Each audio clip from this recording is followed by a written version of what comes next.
성경 봉독합니다. 요한복음 2장 1절에서 11절입니다. 요한복음 2장 1절에서 11절입니다. 교독하시겠습니다. 3일째 되던 날 갈릴리 가나에서 결혼식이 있었습니다.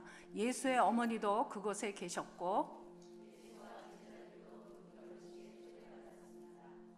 그런데 포도주가 다 떨어지자 예수의 어머니는 예수께 와서 포도주가 다 떨어졌구나 라고 말해 주었습니다.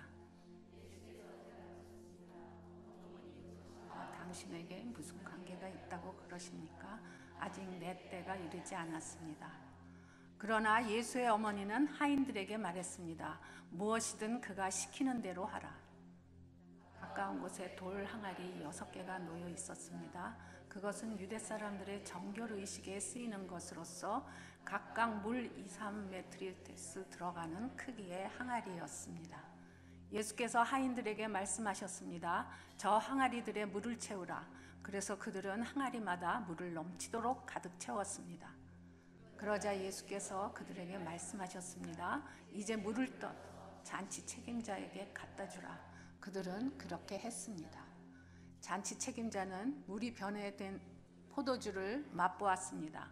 그는 그 포도주가 어디에서 났는지 알지 못했지만 물을 떠온 하인들은 알고 있었습니다. 잔치 책임자는 신랑을 불렀습니다. 그러고는 이렇게 말했습니다. 누구든지 처음에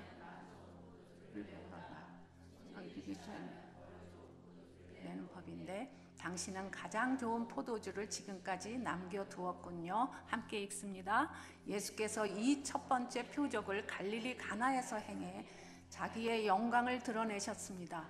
그러자 예수의 제자들이 그를 믿었습니다. 오늘 이 말씀을 가지고 신부의 기쁨이라는 제목으로 오늘 말씀 전해주실 이종실 목사님에 대해서 소개합니다. 오늘이 교회 전체에 여성 사역을 처음 만드신 원조십니다. 그래서 여성 사역 하면 이종실 목사님을 데모처럼 저희가 생각하고 있는 분입니다. 오늘이 교회 안에 마리아 행전, 또 큐티 모임, 또 무릎기도 이런 것들을 모두 만들어 놓으신 분이시고요.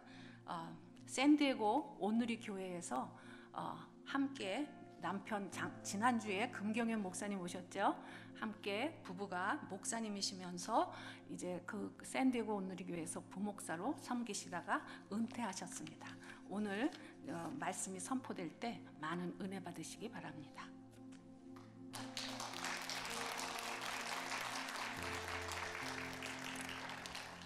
반갑습니다.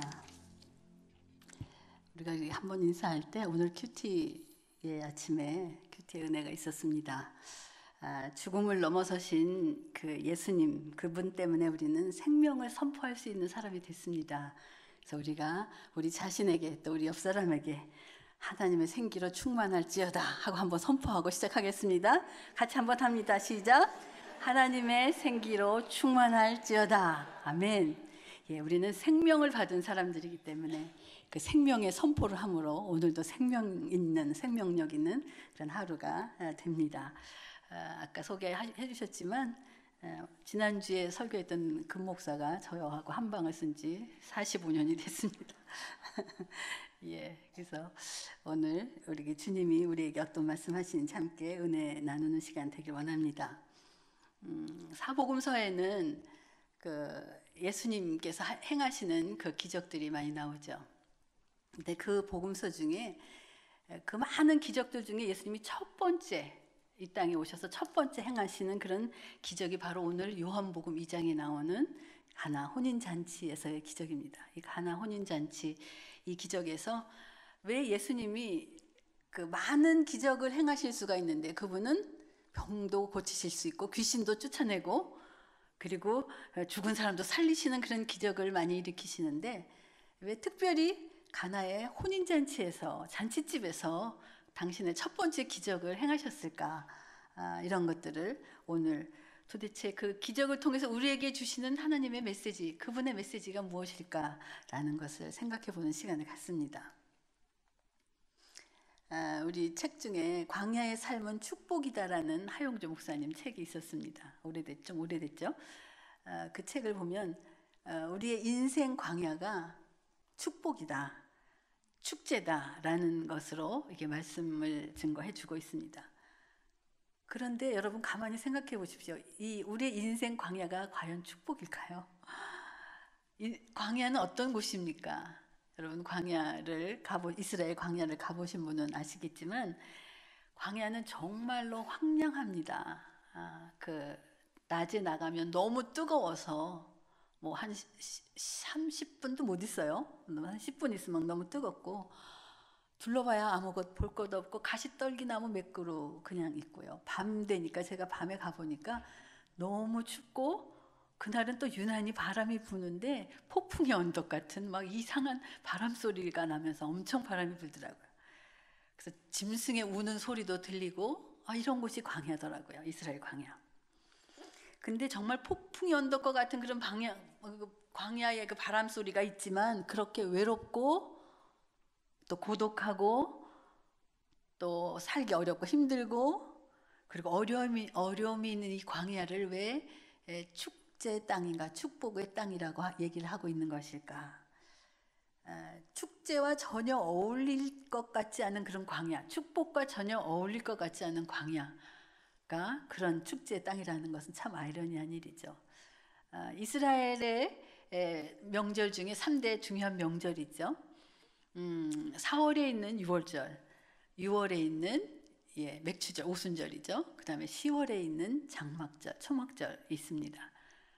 네, 여러분 잘 아다시피 6월절은 어떤 날입니까? 6월절은 이스라엘이 애굽에서 해방된 것을 기억하는 그런 날이죠. 6월절이라고 그랬더니 6월에 있는 명절이다 뭐 이렇게 얘기하는데 오늘의 교회 분은 그렇게 얘기하시면 안 되죠. 그러니까 4월에 있는 6월절입니다. 그리고 맥추절은 곡식이 처음 익은 곡식을 수확하는 것을 기념하고 광야에서 지나서 그 다음에 마지막에 초막절은 40년 광야 생활을 지나온 것을 기억하는 감사하는 그런 축제. 이 3대 명절이 전부 다 광야하고 관계되어 있는 것이에요. 그러니까 구약에 나오는 이런 3대 그 명절 축제 이것이 전부 광야와 관계가 있는데 이 광야가 축복이다, 광야가 축제다라는 그 축제적인 그런 의미가 얼마나 우리한테 중요한지 신약에 와서는 사도 요한이 지금 요한복음에서 첫 번째 2장에 첫 번째 예수님의 기적 가나의 혼인잔치를 얘기해주고 있고요. 마지막에 요한계시록 사도 요한이 쓴 요한계시록에 가면은 어린 양의 혼인잔치가 있습니다. 그래서 결국 사도 요한이 본 하나님 나라의 관점은 결국 잔치다. 그렇게 보면 성경은 잔치라는 구절이 성경에 100번 이상이 나옵니다. 이렇게 한번 찾아보니까 그래서 우리가 잘 아는 그 마태복음 22장, 여러분 요새 마태복음 공부하고 계신데 마태복음 22장의 2절부터 4절까지 보면은 결혼 잔치의 비유가 나오죠. 자막이 있으면 우리 같이 한번 봤으면 좋겠습니다. 2절부터 4절까지 우리가 한 목소리로 같이 한번 읽습니다. 시작. 하늘나라는 자기 아들을 위해 결혼 잔치를 베푸는 왕과 같다. 왕은 자기 종들을 보내 결혼 잔치에 초대받은 사람들을 불러오게 했다. 그러나 그들은 오지 않겠다고 했다. 왕은 다시 다른 종들을 보내면서 말했다. 초대받은 사람들에게 내가 만찬을 준비했다고 전하라. 황소와 살진 송아지를 잡았고 모든 것이 준비됐으니 어서 결혼잔치에 오시라고 해라. 그렇게 했지만 이 결혼잔치에 초대를 받은 사람들은 다 들은 척도 않고 다 가버렸다. 장사하러 갔고 뭐 자기 밭으로 갔다. 그래서 결국 길거리에 나가 있는 사람들을 다시 잔치에 불러온다는 그런 얘기, 우리 잘 아는 얘기죠.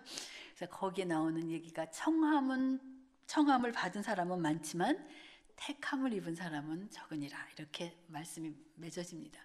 그 잔치의 또 대표적인 잔치의 얘기가 있다면 마태복음 25장의 열처녀의 비유죠. 결혼 잔치에 신랑을 기다리는 그런 미련한 그 5처녀와 지혜로운 5처녀의 이야기입니다. 잘 알죠. 그 미련한 5처녀가 기름을 구하러 간 사이에 신랑이 왔죠. 그래서 그 신랑과 함께 지혜로운 처녀가 들어간 다음에 문을 아무리 두드려 보지만 문은 닫혀지고 열려지지 않았다. 그때 예수님이 문을 열어주세요, 열어주세요 그랬더니 주인이 나는 너희를 알지 못한다. 그러므로 깨어있으라. 그 날짜와 시각을 알지 못하기 때문이라. 이렇게 하면서 비유가 끝나죠. 그래서 이렇게 잔치에 관한 이야기들이 성경에 참 많이 나옵니다. 그래서 우리 기독교인들이 인생이 광야라고 하는데, 인생 광야를 살아갈 때 어떤 삶의 태도를 가지고 살아가야 하는지를 오늘 이 말씀을 통해서 말씀해 주고 계십니다. 예수님께서. 요한복음 오늘 본문 말씀 1절과 2절 말씀을 같이 한번 읽어봅니다. 1절과 2절 시작. 3일째 되던 날 갈릴리 가나에서 결혼식이 있었습니다. 예수의 어머니도 그곳에 계셨고 예수와 제자들도 그 결혼식에 초대받았습니다. 3일째 되던 날, 뭐로부터 3일째 되던 날이냐? 1절 끝에 보면 예수님이 12제자를 택하시는 그 말씀이 나옵니다. 그렇게 제자를 택하신 지 3일째 되던 날이죠. 예수님은 갈릴리의 아주 작고 소박한 그런 마을 가나에 가셨죠. 이 결혼식에는 어머니 마리아도 갔고 또 제자로 뽑혀진 그런 제자들도 함께 초청을 받았습니다.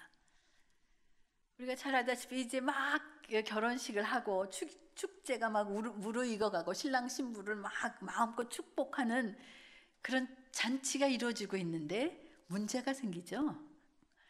잔치에 빠질 수 없는 포도주가 떨어진 것입니다. 그래서 3절과 4절 말씀 어떻게 했는지 우리가 한번 봅니다. 3절과 4절 시작. 그런데 포도주가 다 떨어지자 예수의 어머니는 예수께 와서 포도주가 다 떨어졌구나 라고 말해 주었습니다. 예수께서 대답하셨습니다. 어머니, 그것이 나와 당신에게 무슨 관계가 있다고 그러십니까? 아직 내 때가 이르지 않았습니다. 예. 이제 예수님이 첫 번째 기적을 일으키는데 중요한 역할을 한 사람이 여기 나오는 바로 마리아죠. 어머니 마리아. 마리아는 포도주가 지금 떨어졌습니다. 잔치가 이제 막 엉망이 될 지경이에요. 포도주가 떨어진 것, 그런 문제가 생긴 것에 대해서 여기서 우리가 마리아의 정말 성숙함을 보게 되는데, 그는 그 문제를 해결할 수 있는 딱 한 사람, 그 사람을 찾아갑니다. 야, 포도주가 떨어졌어. 야, 지금 이거 어떡하면 좋아. 뭐 이러면서 이 사람 저 사람 부산을 떨면서 찾아다니는 게 아니라 문제가 생겼을 때 딱 해결해 줄 수 있는 한 사람, 그 사람을 찾아가는 거죠. 그렇습니다. 우리가 살다 보면 내가 해결할 수 없는 그런 문제들이 세상에 참 많습니다. 우리도 살면서 많은 경험을 하지만 내가 이 문제들을 어떻게 해결해 나가야 할까, 그런 그 마음이 많이 들 때 우리는 이 사람도 찾아가서 들어보고 이 사람의 얘기도 들어보고 또 어디 용하다는 데도 찾아가고 막 이럽니다. 그러나 우리가 그 문제를 해결해 줄 수 있는 딱 한 분, 이 세상에 딱 한 분 있어요. 그분을 찾아가는 거죠. 예수님을 찾아갑니다.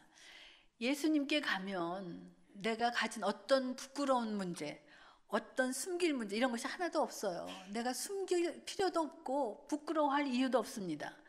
내가 돈이 없는 것이 죄가 아니에요. 내가 몸이 아픈 것도 나의 죄가 아닙니다. 그리고 사업에 실패했습니까? 그것도 죄가 아니에요. 물론 욕심을 가지고 했다면 그건 문제가 되겠지만, 그래서 예수님께 이런 문제들을 있는 그대로 가지고 나가는 것, 지금 마리아가 하듯이 그대로 솔직하게 가지고 나가는 것을 예수님께 아뢰는 것, 그것이 기도죠. 그래서 주님 아픕니다. 주님 제가 너무 부끄럽습니다. 주님 제가 돈이 필요합니다. 이렇게 얘기하는 거죠. 문제를 해결해 줄 수 있는 분. 한 번은 저희 샌디에고 오누리 교회에 거기가 이제 재정이 그렇게 힘든 때가 있었습니다. 재정이 힘들어서 한 3, 4개월 재정이 적자가 나는 거예요. 몇천 불씩 적자가 나서 너무 아주 그 교회가 제가 있을 때 너무 힘들어졌습니다. 아, 이 문제를 어떻게 하면 좋을까? 새벽 기도마다 나갔습니다. 주님 돈이 떨어졌습니다. 어떻게 할까요? 주님 돈이 떨어졌습니다. 주님 제가 지금 이 돈을, 이 교회가 바로 지금 재정 가지고 어려움인데 이것을 어떻게 해야 할까요? 이렇게 해서 주님, 돈 떨어진 것을 주님께 그대로 아뢰습니다.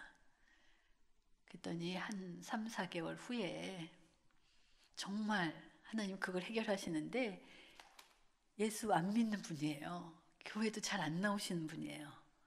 근데 그분이 교회에다가 그 부족한 거를 해결하고도 남을 정도의 헌금을 하셨어요. 그래서 그 재정이 다 채워지고 몇 달을 더 여유를 가지고 살았던 기억이 있습니다. 뭡니까? 주님, 돈이 떨어졌습니다 하고 기다리는 거죠. 주님이 하실 것을. 예, 하나님 어떤 방법을 통해서든, 믿지 않는 분을 통해서라도 그 일을 해결하시더라고요. 그래서 잔치는 정말 이 포도주가 있어야 분위기가 사는데, 지금 이 잔치에는 포도주가 다 떨어졌다는 것은 이제 잔치가 거의 파장이 되어 간다는 것을 의미하게 되는 겁니다. 예수님은 이 잔치가 지금 파장되어 가는 것이 너무나 안타까우셨습니다. 이 잔치 분위기가 더 계속되도록, 더 흥이 나도록 흥을 더 돋워주고 싶으셨습니다. 도와주고 싶으셨어요. 그래서 포도주가 다 떨어졌다는 말을 듣고 예수님이 말씀하시는데 좀 이상한 말씀을 하시죠. 아까 읽었지만 이런 얘기합니다. 어머니, 그것이 나와 무슨 관계가 있습니까? 아직 내 때가 이르지 않았습니다. 그렇게 얘기하죠. 우리가 여기서 주목해야 할 단어가 있다면 관계입니다. 또 하나는 때라는 거죠. 나와 무슨 관계가 있습니까? 내 때가 이르지 않았습니다. 그래서 많은 사람들이 문제가 생기면 그때 막 달려나가죠. 급해서. 새벽 기도 딱 달려나오고. 한국에서는 제일 급한 게 무슨 기도인지 아세요? 수능 기도예요. 고3 수능 기도 때가 되면 교회가 꽉 찹니다. 그 방이. 그리고 막 그 교회가 떠나갑니다. 그날은 하루 종일 아침부터 시험 보는 시간 끝까지 막 그렇게 소리를 내서 기도, 찍은 것도 맞게 해주십시오. 막 이렇게. 우리 아이가 지금 시험 보고 있어요. 대단한 기도입니다. 예. 그래서 그런 기도를 가지고 막 때를 쓰죠, 지금. 그래서 병에 걸리면 병을 고쳐주십시오 하고 때를 쓰고, 직장이 이게 문제가 생기면 직장 문제 해결해 주십시오. 또 자녀의 문제가 생기면 자녀 문제를 해결해 주십시오 하고 막 때를 쓰죠. 그런데 예수님은 이 질병이나 또 직장이나 자녀나 이런 문제에 대해서 이렇게 그거가 중요하다는 생각을 가지지 않지요. 다음 문제, 그거는 다음 문제다. 그리고 중요한 질문을 하시는 게 바로 이 질문이에요. 너의 지금 문제가 생긴 건 다음 문제이고, 중요한 걸 질문하는데 그게 나와 너의 관계가 무엇이냐라는 겁니다. 그렇죠? 기적은 내용의 문제가 아니라 관계의 문제라는 겁니다. 그래서 우리는 하나님께 기적을 요구하지만 하나님은 우리에게 관계를 요구하세요. 너와 내가 어떤 관계냐? 근데 중요한 거는 그 관계는 어느 날 하루아침에 갑자기 생기는 게 아니죠. 관계는 자꾸 만나야 됩니다. 자꾸, 그렇죠? 우리가 연애할 때 보면 뭐 아침에도 만나고 뭐 저녁에도 만나고 계속 만나면서 사랑이 생기듯이, 관계가 생기듯이 자주 만나야 관계가 생기는 겁니다. 관계는 그분에 대한 신뢰를 얘기하는 거죠. 그 관계를 가졌을 때 오는 신뢰. 그래서 하나님 우리에게 관계를 요구하세요. 그리고 또 하나 때가 있습니다. 때의 문제는 예수님이 생각하시는 때와 내가 생각하는 때가 다르다는 뜻이죠. 그분이 행하시는 때가 따로 있다라는 겁니다. 아무리 힘들어도 그때까지 참고 견디고 기다리라는 겁니다. 하나님은 알라딘의 요술램프가 아니에요. 내가 원하고 내가 바라는 거 그냥 얘기한다고, 떼쓴다고 금방 와서 해결해 주시는 그런 분이 아니시죠. 진짜 신앙생활에서 어려운 신앙은 기다림이다 얘기합니다. 정말 어려운 거는 기다리는 거예요. 신앙생활이 기다림이다 그러는데 우리가 신앙생활이 어렵게 느껴지는 거는 기다리질 못해서 그러는 겁니다. 기다리는 게 너무 힘들어서. 기다리는 시간 동안 나는 내 믿음을 봅니다. 내 믿음의 바닥을 봅니다. 바닥을 몇 번 칩니다. 바닥을 치고 또 치고. 왜? 기다려도 해결이 안 되는 것 같으니까. 그래서 내가 바닥을 치고 거기가 바닥인 줄 알았더니 제가 경험해 보니까 제가 바닥을 치는데 여기가 끝인 줄 알았어요. 바닥이 여기가 끝인 줄 알았더니 그게 끝이 아니더라고요. 그 밑에 또 있어요. 그 밑에 또 있어요. 바닥을 몇 번 치면서 기다리는 겁니다. 그래서 이제는 정말 끝이구나. 이 자리가 끝이다. 나는 더 이상 이제 아무것도 아니다. 이 자리에서 내가 생명을 내가 다 한다. 또 이 자리가 끝이구나.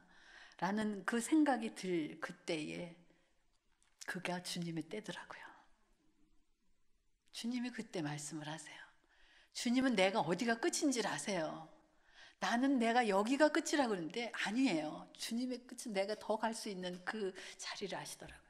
그래서 정말 내가 끝이고 정말 여기서 나는 정말 이 세상을 내가 떠나도 나는 할 말이 없습니다. 나는 차라리 날 죽여주십시오 라고 할 수 있는 그 끝이 되니까 주님이 말씀하시기 시작하고 그런 그 기다림의 시간들을 통해서 우리는 하나님과의 관계가 깊어져 가는 겁니다. 제가 목회를 20년을 했습니다. 여성 사역이랑 새가족 사역도 하고 그러면서 목회 사역을 하면서 제가 20년을 지난 1월에 제가 은퇴를 하면서 저 나이 이제 70입니다. 70이 돼서 이제 마무리를 하면서 그 사역의 결론이 뭐였냐? 기다림이었어요. 기다림. 기다림을 통해서 하나님의 관계가 깊어졌다. 그래서 내가 사역을 잘했다가 아니라 저 개인적으로는 저가 이 사역을 통해서 저에게 주어주신 이익은 제가 하나님과 관계가 깊어졌다는 겁니다. 왜? 목회가 그만큼 어렵고 목회가 너무나 기다리는 게 힘들어서 바닥을 몇 번 치고 나니까 관계가 맺어지는 거죠. 그런 관계를 우리가 인생을 살면서 오랫동안 방황하는 이유는 바로 우리가 그 문제의 핵심을 바로 파악하지 못했기 때문입니다. 바로 관계 때라는 거죠. 또 우리는 하나님 하시는 일에 대해서 이해하지 못할 때가 너무나 많습니다. 정말 우리의 이성과 상식과 경험으로는 이해할 수 없는 그런 일들이 자꾸 하나님 말씀하시는 거예요. 예를 들면 노아에게 산꼭대기에다 방주를 지으라고 말씀하시죠. 맞지 않는 얘기입니다. 바닷가에 방주를 지으라면 이해가 되는데 산꼭대기에 방주를 지으라고 이야기하죠. 말도 안 되는 얘기예요. 그것도 120년 동안 지어라. 근데 이렇게 하나님의 그런 지시하시는 내용을 보면 우리가 기다리고 순종하기가 그렇게 녹록하지 않습니다. 쉽지 않습니다. 그런데 노아는 순종했다고 합니다. 그래서 기적은 어떤 때 일어나느냐? 기적을 따르는 믿음은 내용을 보고 따르는 것이 아니라 말씀하시는 분이 누군지를 알고 그분이 명한 대로 따르는 것. 누가 말했느냐가 너무나 중요한 겁니다. 누가 그 말을 했느냐. 제가 한 목사님 모시고 많이 사역을 했는데 한 목사님이 그런 때 참 많은 이야기를 하셨어요. 제가 어떤 말씀을 드리면 그건 누가 말한 거야? 이렇게 얘기하세요. 그 말을 누가 했냐? 이렇게. 그 말이 정말 믿을 만한 얘기냐? 이렇게 묻는 거죠. 그래서 누가 말했느냐가 중요하다라고 그러는데 여기서는 정말 그렇게 지어라 라고 얘기한 분이 누구냐라는 거죠. 그래서 그것을 믿느냐, 그것을 믿고 따르느냐라는 겁니다. 누가 말했느냐. 그 다음에 지금 예수님이 또 포도주가 떨어진 것에 대해서 때를 말씀해 주고 계시죠. 때. 그래서 여기서 보면은 예수님이 말씀하신 내 때라는 게 무엇을 의미하는 것일까? 내 때가 아직 안 됐다. 그래서 내 때가 아직 안 됐다라는 그 얘기와 지금 포도주가 모자란다라는 것과는 어떤 연관이 있다는 것을 생각해 볼 수 있습니다. 내 때가 아직 안 됐다. 포도주가 모자란다. 마태복음 26장에 보면 예수님께서 잡히시던 날 밤에 그 밤에 예수님은 제자들과 최후의 만찬을 나누시죠. 그리고 포도주 잔을 들고 이렇게 말씀하십니다. 이것은 죄 사함을 위해 많은 사람들을 위해 흘리는 내 피, 곧 언약의 피다. 내가 너희에게 말한다. 나는 이제부터 내 아버지의 나라에서 너희와 함께 새 포도주를 마실 그날까지 다시는 포도 열매로 만든 것을 마시지 않을 것이다. 그 최후의 만찬의 마지막 예수님의 포도주 잔이었습니다. 우리는 하나님 나라에 가면 어린 양 혼인 잔치에 가서 예수님이 이제 다시는 포도 열매로 만든 것을 이 땅에서 마시지 않을 거다라는 그 포도주를 잔을 같이 마실 겁니다. 왜? 그분의 혼인 잔치가 있기 때문에. 그럼 뭘 의미하는 걸까? 이 잔치에 너희의 인생 광야는 잔치다라고 얘기하는데 이 잔치의 핵심은 뭘까? 바로 예수님의 피, 보혈이다라는 얘기죠.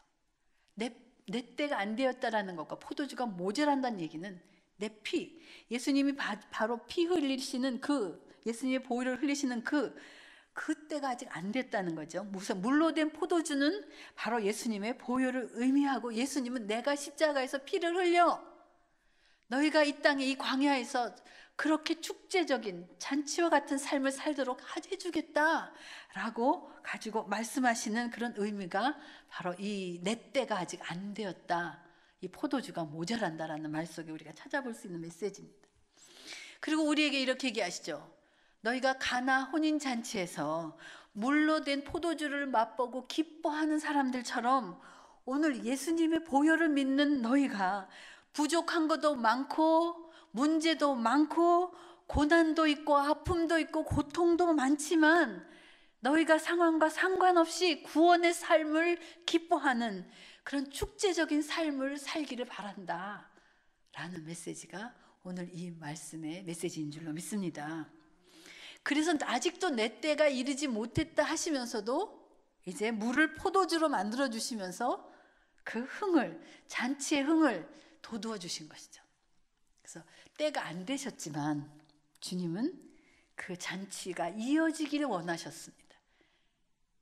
그래서 5절과 7절 말씀 어떻게 하셨는지를 그 다음에 말씀 한번 봅니다. 5절에서 7절 말씀 함께 읽습니다. 시작.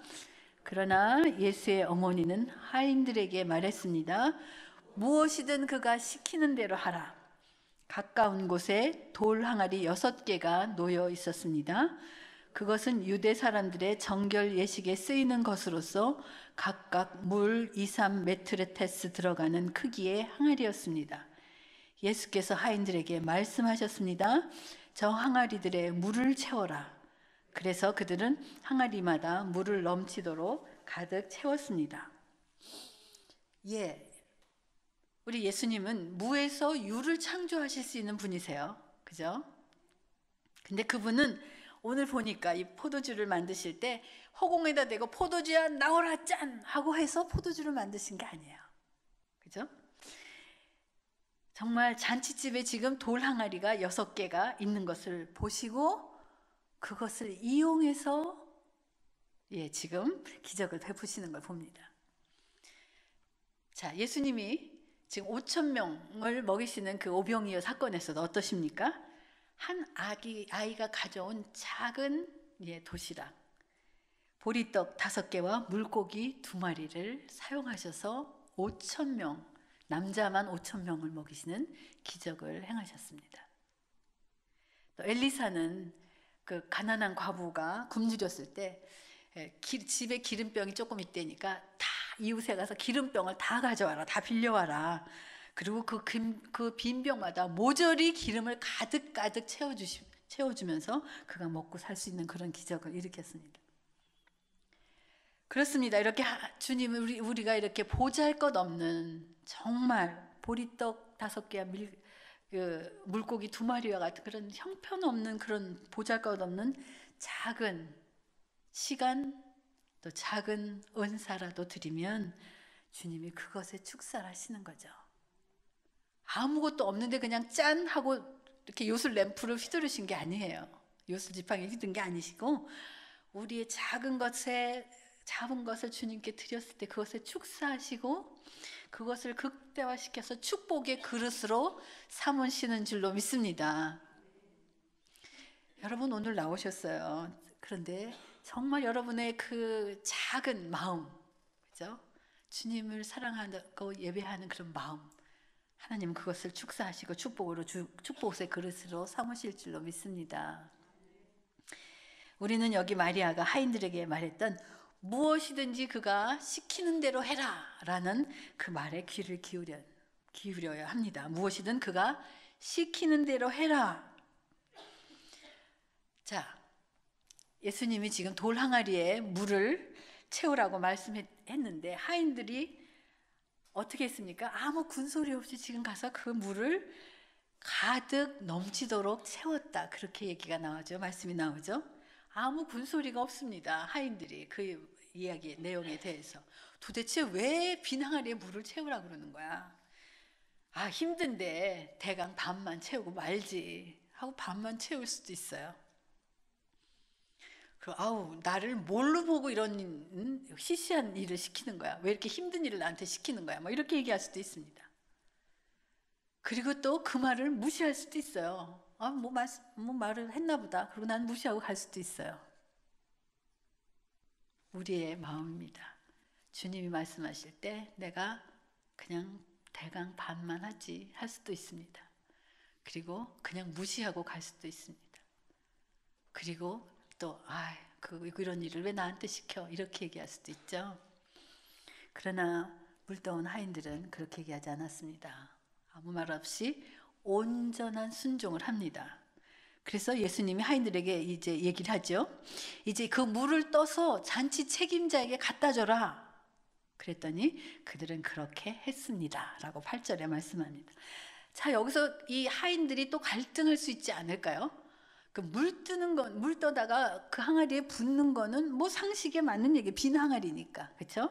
상식적으로 이의가 없어요. 근데 지금 돌 항아리에 맹물을 갖다 잔뜩 쏟아 붓는데 이거를 떠서 잔치 책임자에게 갖다 줘라. 이랬을 때는 참 갈등할 수 있습니다. 지금 이 잔치 책임자는 누굽니까? 이 포도주 감별에 기가 막힌 사람이에요. 너무나 잘하는 뛰어난 감각을 가진 사람인데 지금 이걸 떠서 갖다 주라는 그거를 순종하는 이 물을 떠다 줘야 하는 그런 하인들. 그러나 이 하인들이 대단한 것은 그 말씀 그대로 그냥 맹물을 떠서 갖다 줬다는 겁니다. 자, 아까 노아의 이야기도 나왔지만 하나님 하시는 일은, 하나님이 지시하신 일, 하나님이 우리 가운데 말씀하시는 일은 이렇게 내가 상상할 수 없는, 그렇죠? 나의 이성 가지고는 해석이 안 되는, 그리고 경험에 맞지 않는 그런 일들을 여기서 또 보게 됩니다. 그런데 하나님은 그것을 넘어서는 것, 우리의 이성과 상식과 경험을 넘어서는 것, 그것을 믿음이라고 얘기합니다. 그래서 이 9절에 보니까 하인들이 이 가져다 준 맹물을 맛본 잔치 책임자는 너무나 놀라죠. 깜짝 놀라죠. 너무나 잘 숙성된 그 포도주 맛에 감동을 합니다. 근데 그 책임자는 이 포도주가 어디서 왔는지 알지 못하지만 오늘 말씀 가운데 보니까 물떠온 하인들은 알더라 라고 기록하고 있습니다. 저는 이 말씀을 묵상하다가 이 기적의 현장에 있었던 이 물떠온 하인들의 기쁨은 어떤 것이었을까, 이런 거를 묵상을 하는데 갑자기 여기 목요 여성 예배 오는 여러분이 생각이 났습니다. 이 예배에 오시는 분들이 이런 기쁨을 가진 분들이 아닐까. 누구도 알아주지 않지만, 그렇죠? 누가 뭐 예배 온다고 이렇게 오늘 날씨도 바람도 많이 불고 을씨년스러운 날씨인데 누가 알아주지도 않아요.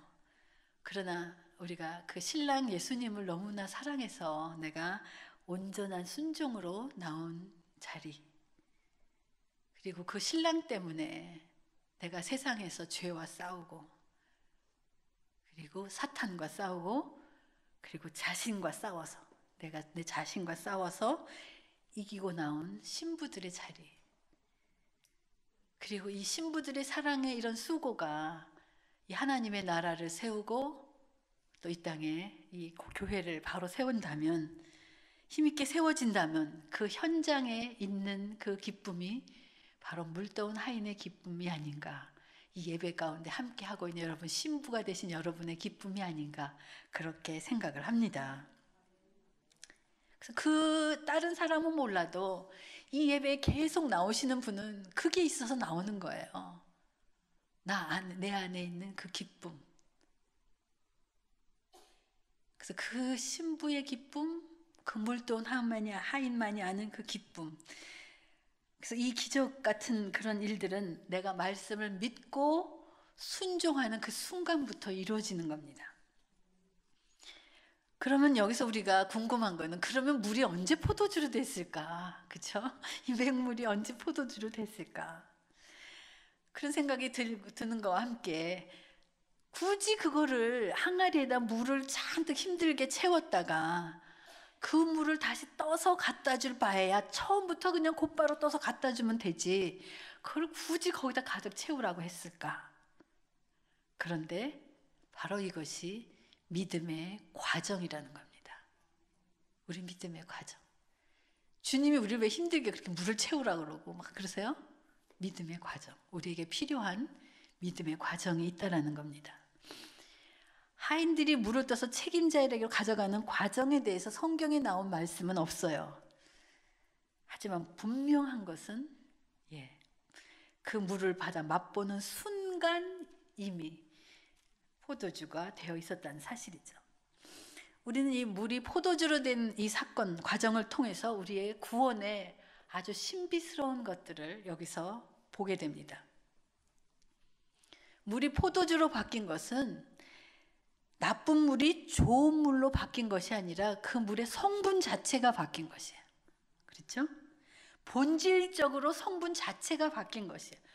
그러니까 그와 마찬가지입니다. 우리의 구원도 그냥 한 개인의 그런 어떤 도덕적인 양심이 약간 좋아지고 깨끗해지고 도덕성이 높아졌다, 그것이 우리의 구원인가? No, 그렇지 않다라는 겁니다. 우리의 본질 자체, 그러니까 죄인에서 의인으로 바뀐 것, 그 다음에 우리가 땅의 사람에서 천국의 시민으로 바뀐 것, 그 다음에 사탄의 종노릇에서 하나님의 종노릇 하는 것으로 근본적인 변화가 일어나는 것이 바로 물이 포도주가 되는 변화와 같은 변화, 그것이 우리의 구원의 살림인 줄로 믿습니다. 우리는 우리 신분이 바뀐 거예요. 본질이 바뀐 거예요. 근본이 바뀐 거예요. 그냥 내가 조금 착해졌다가 아니라는 거죠. 오늘 우리가 이 말씀 함께 보면서 말씀을 마무리합니다. 예수님은 우리에게 기쁨을 주려고, 우리에게 행복한 삶을 살게 하려고 오셨습니다. 어떻게 하는 것이 행복한 삶인지 여러분 아시죠? 그리고 예수님은 실제로 그 삶을 사셨습니다. 예수님의 삶에는 과로가 있습니다. 과로 안의 삶은 십자가, 고통, 수치, 배반, 굴욕, 이런 것이 있습니다. 그 절정이, 과로 안의 삶의 절정이 십자가였습니다. 그러나 과로 밖의 삶은 축제요 기쁨이었습니다. 그 절정이 부활입니다. 그래서 이 예수님의 축제 사역을 이어받은 교회가 초대교회입니다. 사도행전에. 사도행전에 나오는 초대교회는 어디를 가도 상갓집 분위기가 아니라 잔치집 분위기였습니다. 그들은 전쟁에서 승리하고 돌아온 병사들의 아주 환호에 찬 그런 분위기가 이 사도행전에 나오는 초대교회의 분위기였습니다. 이 축제의 원동력은 뭐였느냐? 사도행전은 1장 8절부터 성령의 사역으로 시작되죠. 성령이 너에게 임하시면, 그러니까 축제의 원동력은 성령이었습니다. 초대교회 성령의 축제는 예배하는 축제로 나타납니다.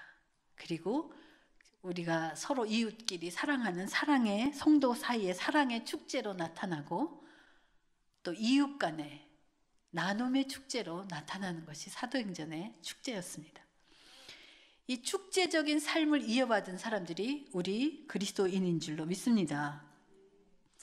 이렇게 보면 우리가 이 광야와 같은 그런 세상에서 살 때 우리 삶 전체가 축제이지 않겠습니까? 우리가 기쁜 일이 없어서 슬퍼하는 것이 아니라 믿음이 없기 때문에 슬퍼하는 것입니다. 그리고 즐거운 일이 없어서 맨날 찡그리고 다니는 것이 아니라 믿음이 없기 때문에 찡그리고 다니는 겁니다. 그래서 우리는 과거의 은혜로 인해서 우리는 구원을 받았고 그 십자가의 은혜는 우리의 현재를 긍정적이고 찬양하게 합니다. 그러나 그것은 아직 끝이 아닙니다. 앞으로 하나님 나라에서 완성될 마지막 최종적인 축복, 마지막 날에 이루어질 영광스러운 축제가 있습니다. 계시록 19장 말씀입니다.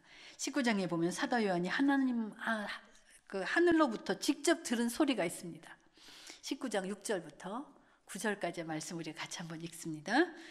또 나는 많은 무리의 소 같고 콸콸 쏟아지는 물소리 같고 강한 천둥 소리 같은 것을 들었습니다. 그 소리들은 외쳤습니다. 할렐루야, 전능하신 우리 주 하나님이 다스리신다. 기뻐하고 즐거워하며 하나님께 영광을 돌리자. 이는 어린 양의 결혼식이 이르렀고 그의 신부가 춤 준비를 갖추었으며 그녀는 밝고 깨끗한 고운 삼배를 입을 것을 허락받았기 때문이다. 이 고운 삼배는 성도들의 의로운 행실들이다. 그러자 천사가 내게 말했습니다.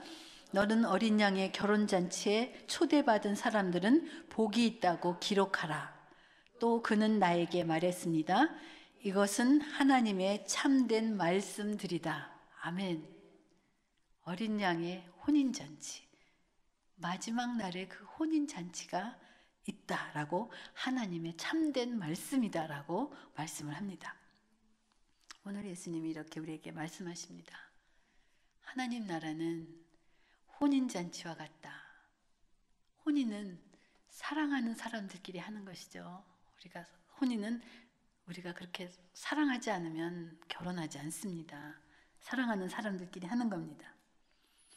신랑 예수님이 먼저 우리에게 사랑의 프로포즈를 하셨어요.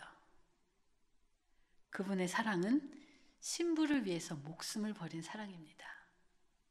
그리고 오늘 우리에게 이렇게 물으십니다. 너 나랑 결혼할래? 어떻게 대답하시겠어요?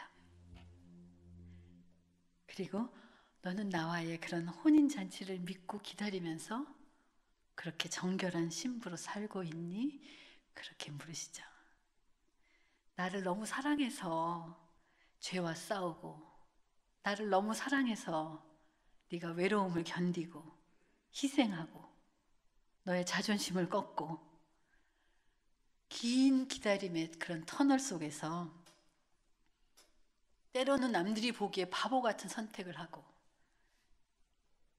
때로는 왕따를 당하기도 하겠지만 물떠온 하인만이 아는 그런 기쁨, 그 신부의 기쁨이 너에게 충만하기를 바란다.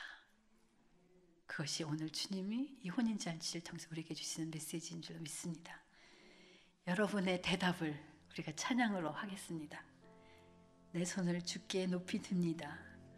내가 어떤 상황에서 이곳에 왔는지, 내가 우리 아이의 문제 때문에 마음이 힘들어졌는지, 내가 병으로 마음이 어려운지, 그런 나의 상황과 상관없이 우리 구원의 그 삶을 함께 기뻐하며 기쁨의 찬양으로 우리가 하나님께 대답을 올려드리겠습니다. 내 손을 주께 높이 듭니다.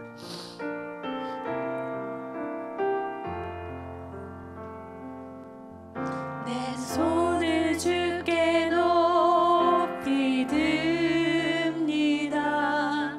내 찬양 받으실 주님, 내 마음을 주께 활짝 엽니다. 내 찬양 받으실 주님, 슬픔 대신 희락을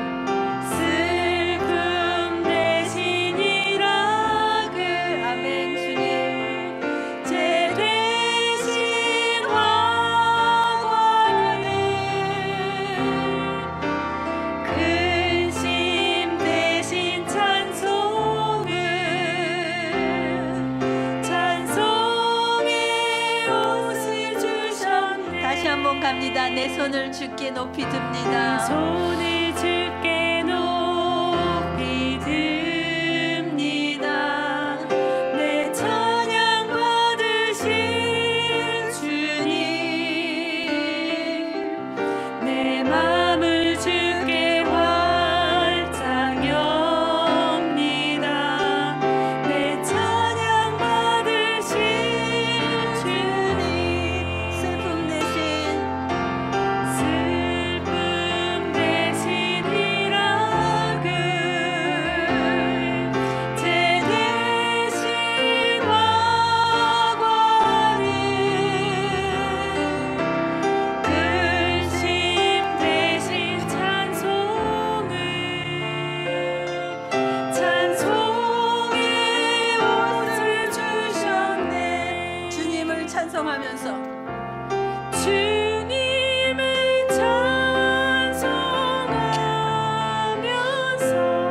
주와 맺은 언약은 내 주와 맺은 언약은 영불변하시니. 그렇습니다, 주님. 그 나라 가기까지는 늘 보호하시는 주님을 찬송하면서 주님을 찬송하면서 할렐루야 할렐루야 내 앞길 홀로 험해도 나 주님만 따라가리. 기도합니다. 우리가 기도할 때 우리 잔치의 이유가 되시는 주님, 우리가 부족함과 아픔과 고난과 결핍 속에서 드리는 우리의 삶의 축제가 이 시간 우리의 예배가 되기를 원합니다. 우리에게 잔치적 삶을 살라고, 그래서 내가 피 흘렸다고, 피 흘리기까지 너를 사랑했다고 말씀하시는 그런 주님의 당신의 음성을 듣게 하여 주옵소서. 우리 가운데 몸이 힘든 자, 재정이 힘든 자, 여러 가지 문제로 고통을 하지만 모두가 이런 일들로 인해 내가 더욱 정결한 신부가 되게 하여 주시고 어린 양의 혼인잔치가 우리의 소망이 되게 하여 주옵소서. 우리 같이 한번 잔치의 이유가 되시는 그 주님, 우리의 예배를 받아 주시옵소서. 같이 한번 기도하며 나갑니다. 기도하겠습니다. 하나님 아버지,